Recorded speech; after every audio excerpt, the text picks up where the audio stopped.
হ্যাঁ, কথা বলা যাবে আপনাদের সাথে? অবশ্যই। হ্যাঁ, অবশ্যই কথা বলবো। আজকে আমার জন্মদিন।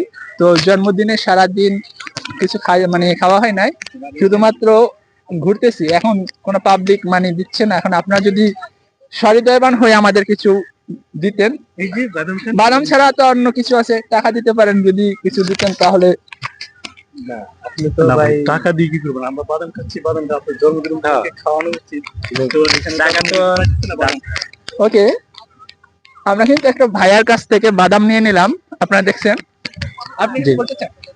না, কি বলার আছে, এখন আমাদের যা ছিল, এখন টাকা দিলে অন্য মাইন্ডে চলে যায়।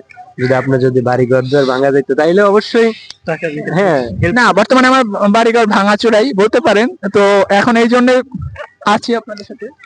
এই যে, না, এটা হলো একটা মানে এখন হ্যাঁ। আপনার বাড়ি কোন জায়গায়? আমার বাড়ি হচ্ছে বরিশাল। বরিশাল? না, বরিশাল তো ভাঙাচোরা নাই। না না না, এখন আপনারা আমাকে বাদাম দিচ্ছে, এটাই অনেক কিছু। কারণ এই বাদাম দিয়ে মানুষ এখন আর হেল্প করে না, কিন্তু তাদের মধ্যে এখনো সেই সহৃদয়টা আছে। ধন্যবাদ ভাইদের। ভাই বেশি তাইলে একটা জব দেওয়া হয়েছে। কাট।